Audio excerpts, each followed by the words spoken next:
आज हम बनाने जा रहे हैं बिल्कुल होममेड पिज़्ज़ा, एकदम क्रिस्पी और क्रंची का। अगर आपने होममेड पिज़्ज़ा बना लिया एक बार घर में तो बाहर का पिज़्ज़ा बनाना बिल्कुल भूल जाओगे।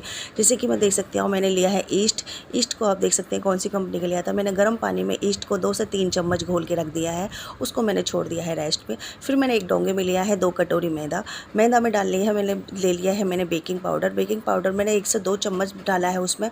बेकिंग पाउडर 1 ही चम्मच डाला था, बल्कि मैंने तो थोड़ा सा, क्योंकि आटा थोड़ा ही था मेरा, इसलिए तो उसमें उसी हिसाब से मैंने डालेंगे चीनी और थोड़ा सा उसमें डालेंगे नमक। चीनी और नमक हो तो उनके तीनों को बराबर मात्रा में डालेंगे। फिर उसके बाद में मैंने घर में रखा हुआ खट्टा दही होना चाहिए। खट्टा दही होता है तो उसका डोर बहुत अच्छा लगता है, इसलिए मैंने उसको दही को डाल के मैंने अच्छे से आटे को, और उसको ऊपर से डाला है मैंने जो मेरा ईस्ट रखा हुआ था वो फॉरवर्ड हो गया अच्छे से, वो उसको मैंने मिला के डोर लगा लिया। डोर एकदम सॉफ्ट और नरम लगना चाहिए ताकि हमारा जो बेस होता है उसका पिज़्ज़ा का तो बहुत ही क्रंची बनता है।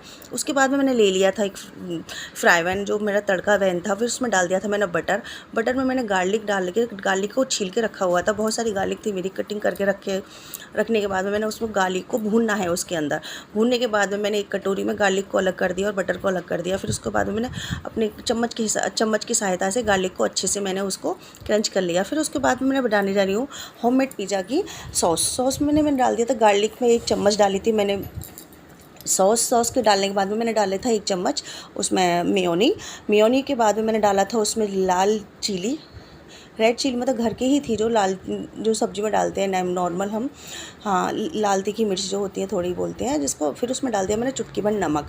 उसके बाद में मैंने डाला था चिली फ्लेक्स और कॉर्नफ्लेक्स। चिली फ्लेक्स डालने के बाद में मैंने उसमें डाल दिया था। फिर अच्छे से मेरी मेयोनीज़ तैयार है, मेयोनीज़ मतलब सॉस तैयार है मेरी होममेड उसकी पिज़्ज़ा की।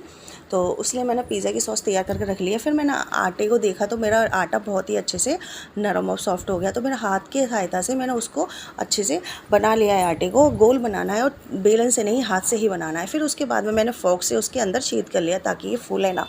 उसके ऊपर मैंने लगा दिए हैं अपनी सॉस जो मैंने बना के रखी हुई थी।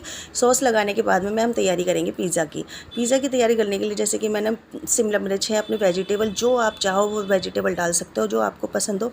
मैंने थोड़ी थोड़ी डाली थी वेजिटेबल, जैसे कि मैंने थोड़ी प्याज डाली थी और थोड़ी शिमला मिर्च थी और थोड़ी उसमें पनीर के टुकड़े डाले थे। और फिर बाद में डाल दिया उसमें चीज़ तो मैंने भर के डाला ताकि मेरे बच्चों को चीज़ बहुत पसंद है।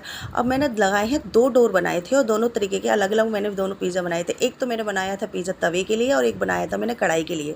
क्योंकि मैंने तवे के लिए जो बनाया था वेजिटेबल ज़्यादा डाल गई थी उसमें, प्याज वगैरह और ये टमाटर वमाटर डाले थे उसमें, और दूसरा मैंने कढ़ाई के लिए बनाया था अलग से, और चीज़ का खाली और पनीर का इस तरीके से मैंने अलग अलग 2 बना लिए। फिर उसमें मैंने कढ़ाई को मैंने पहले से ही 8-10 मिनट से पहले मैंने उस 10 मिनट तक मैंने उसको छोड़ दिया था नमक डाल के, और उसको अंदर मैंने हीट करने के लिए छोड़ दिया था कढ़ाई को। फिर मैंने ये कढ़ाई के अंदर रख दिया है और उसको मैंने ढक दिया है। कम से कम 10 से 15-20 मिनट के लिए छोड़ दीजिए।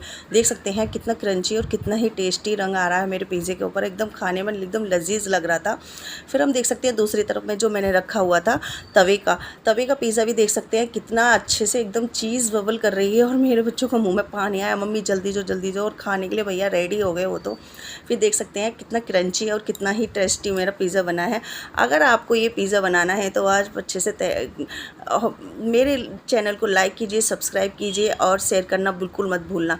और हाँ, ये पिज़्ज़ा बिल्कुल ट्राई करना घर में होममेड पिज़्ज़ा बनाने के लिए। मैंने पहली बार बनाया तो पहली बार में मेरा पिज़्ज़ा बिल्कुल परफेक्ट और एकदम अच्छा बना था। Thank you.